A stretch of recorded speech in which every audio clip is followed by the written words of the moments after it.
मनुष्य समाज में बड़ी बड़ी बीमारियों में से एक बीमारी है असहिष्णुता। यह बीमारी मानव जाति के समक्ष अनेक समस्याएं पैदा करती है। अनेक समस्याओं में से मुख्य 3 समस्याएं अत्यंत दर्दनाक है। सांप्रदायिकता, जातीयता और तीसरे नंबर के अंदर प्रांतीयता। मनुष्य की जाति सिर्फ एक ही थी और वह मानव। धीरे धीरे आगे चलकर मनुष्यों के 4 भेद हुए, यानी 4 वर्ण के मनुष्य हुए: ब्राह्मण, क्षत्रिय, वैश्य और क्षुद्र। मनुष्य जगत में जैसे जैसे कला का विकास हुआ, वैसे वैसे मनुष्य की जाति की बढ़ोतरी हुई। कुंभकार, स्वर्णकार, सुथार, कर्मकार, वनकार, घाची, मोची वगैरह वगैरह। यह सारे भेद शिल्पकला को और सामाजिक व्यवस्था को सुरक्षित करने के लिए हुए थे।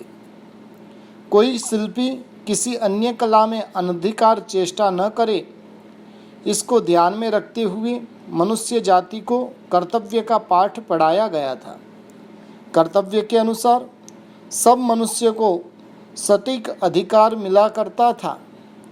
पूरे विश्व में आदान प्रदान की व्यवस्था के अंतर्गत प्रत्येक मनुष्य की आजीविका चला करती थी। भारतीय प्रजा में तो कर्तव्य बोध के संस्कार रोम रोम में झलकते थे। मनुष्यों में अनधिकार चेष्टा की शुभ शुरुआत तब हुई जब दुर्भाग्यवश मनुष्य अपने कर्तव्य और अधिकार के बोझ से चूके।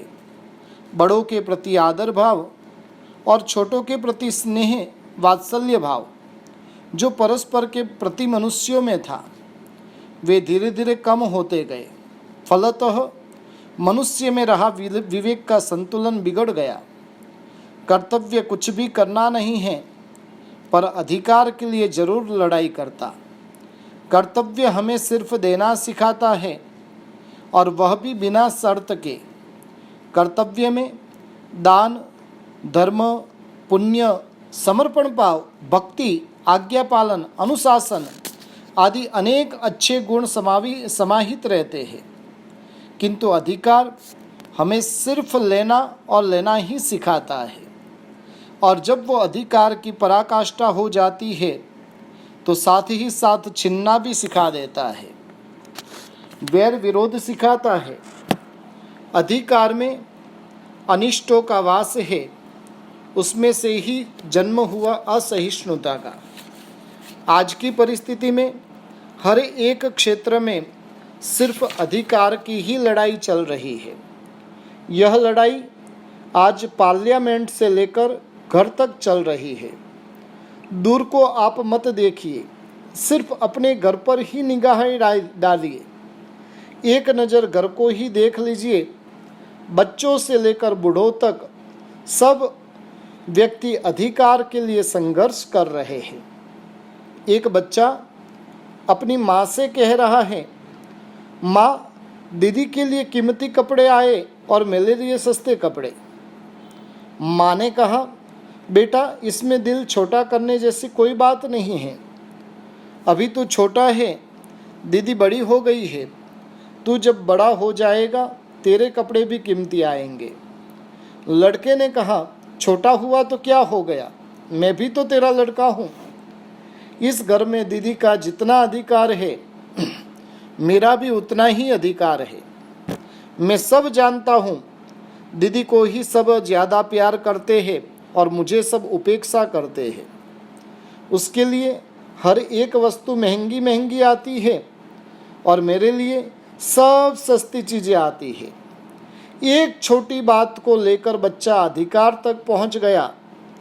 उसकी बड़ी बहन 10-11 साल की थी, उसकी उम्र 6 साल की थी। स्वाभाविक है, बड़ों के कपड़े थोड़े महंगे ही आएंगे।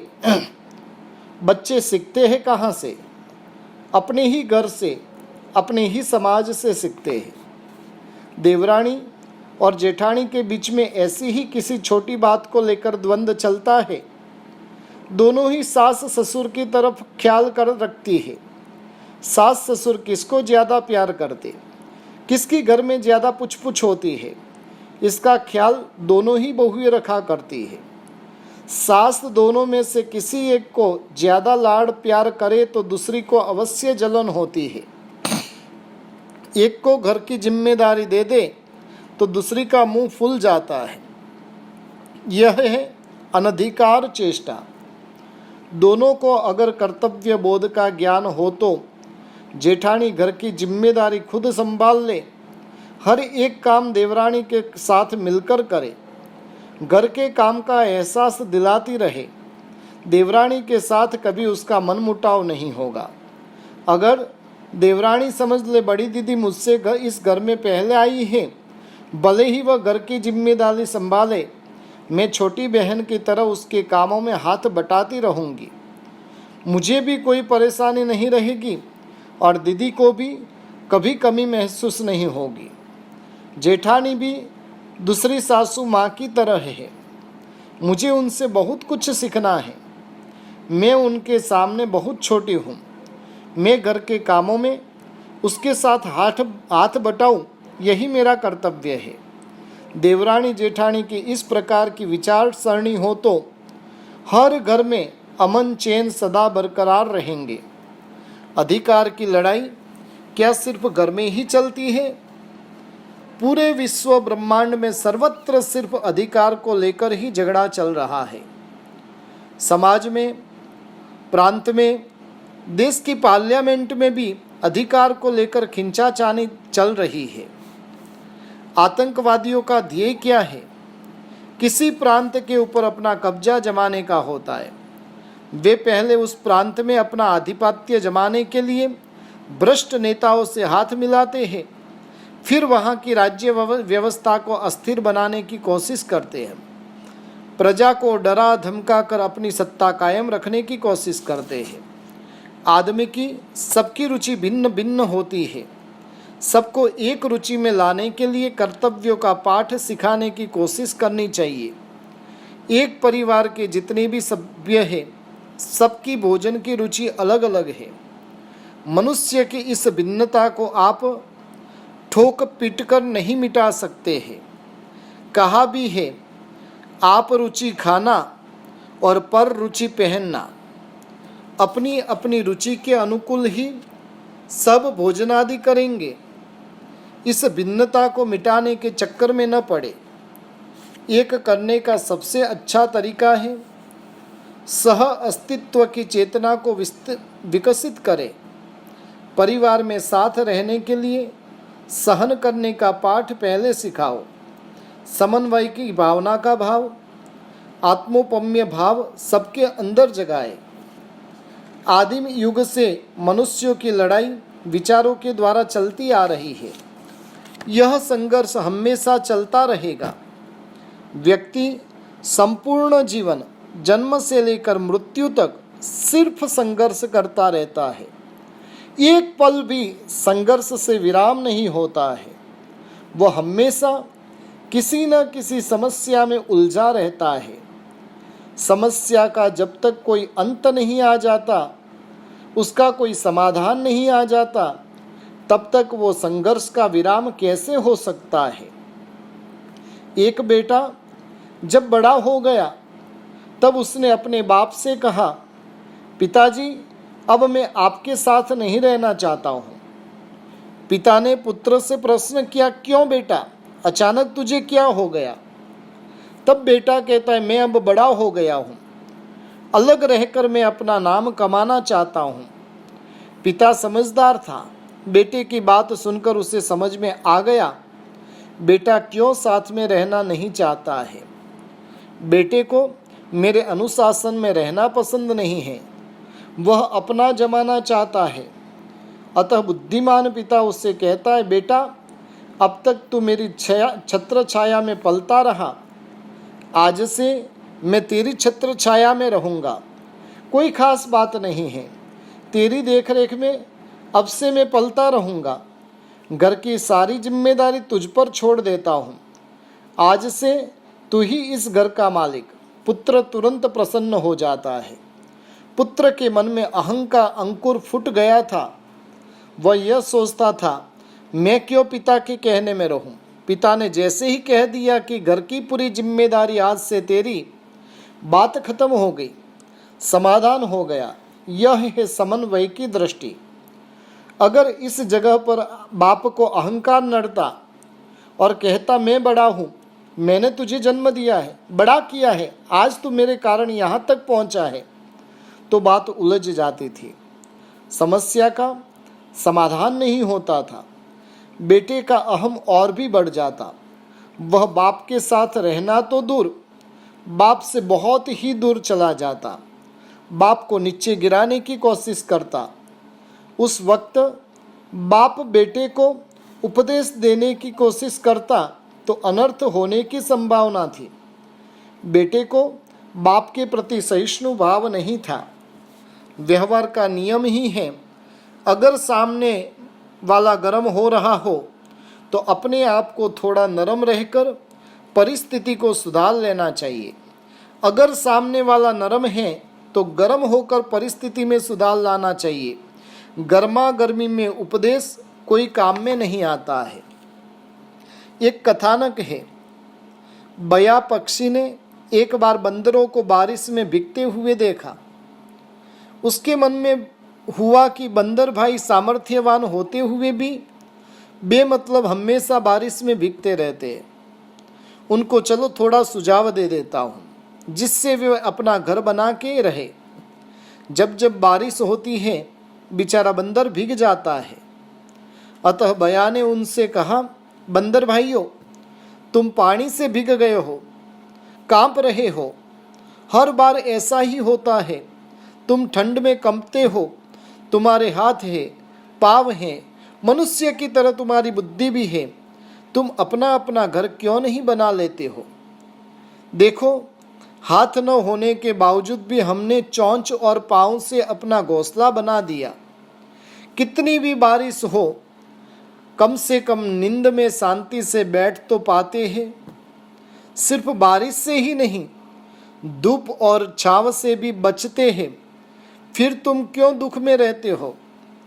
तब एक बंदर ने कहा, छोटे मुंह बड़ी बात, हमें सीख दे रहा है। बंदर भाई भड़क कर चपटा और बया के घोंसले को नीचे गिरा दिया। वैसे ही सब बंदरों ने मिलकर पेड़ में पक्षी के जितने घोंसले थे उन सब को नीचे गिरा दिए। अहंकार के क्षण में आदमी को उपदेश नहीं देना चाहिए। अगर उपदेश दो तो बंदर जैसी हरकत करेगा। अगर बंदर भाइयों बया की सुन लेते तो क्या बिगड़ जाता? उसमें भलाई तो बंदरों की ही होती। लेकिन बस अहंकारी आदमी को कभी कोई नसीहत नहीं देनी चाहिए, क्योंकि उसका अहंकार उसको नसीहत स्वीकारने नहीं देता है। सहिष्णुता का विकास शक्ति का विकास है। सामाजिक और पारिवारिक जीवन में आदमी का आग्रह जितना कम होगा उतना ही वह सुखी रहेगा। आग्रही व्यक्ति छोटी छोटी बातों को लेकर तान देता है कि गज बन जाता है। समस्या बड़ी हो जाती है, सारी उलझनें पैदा हो जाती है पूर्वाग्रह से। दोनों का पूर्वाग्रह परिस्थिति को बिगाड़ देता है। तान खींचकर अगर दोनों में कोई एक सहिष्णु भाव से छोड़ देता है तो कोई तनाव पैदा नहीं होगा। एक व्यक्ति जब एक ही बात खींच कर झगड़ा को बढ़ाने की कोशिश करता है, तब दूसरे व्यक्ति को समझदारी पूर्वक बात को छोड़ देना चाहिए। उससे क्या होगा, बात आगे नहीं बढ़ेगी। दो व्यक्ति रस्सी के दोनों छोर से बराबर खींचते रहे रस्सी को तो रस्सी टूट सकती है, किंतु एक छोड़ दे या तो एक रस्सी को ढीली छोड़ दे तो रस्सी में कोई आंच आती नहीं है। जीवन जीने की कला है खिंचाव और ढील का समन्वय। सह अस्तित्व के लिए दोनों का होना जरूरी रहता है। खिंचाव के साथ ढील देने की कला को भी हमें सीख लेना चाहिए। तनाव की परिस्थिति में एक जन थोड़ा नम जाए तो बात कभी भी बिगड़ नहीं सकती है। पति पत्नी के झगड़े में दोनों में से एक गम खाकर नम जाए तो दोनों के बीच के रिश्ते में कोई कड़वापन नहीं आएगा। दोनों के बीच की टकरार ज़्यादा समय तक नहीं रहेगी। अगर दोनों में से कोई नमने को राजी न हो, दोनों ही अपना अपना खींचता रहे, तो तलाक की नौबत आ सकती है। असहिष्णु भाव के कारण तेरी मेरी खींचतान हुआ करती है। जहाँ भेद रेखा आई नहीं कि तेरी मेरी शुरू हो जाती है और मामला बिगड़ जाता है। अपने जीवन को सहिष्णु बनाने का प्रयत्न करें। सहिष्णुता गुण अपनाकर सर्व प्रकार के संघर्षों को विराम देने वाले बने, यही मंगल कामना। यदि यह वीडियो आपको अच्छा लगा हो तो ज़रूर सब्सक्राइब करें और अपने मित्रजनों को शेयर ज़रूर करें।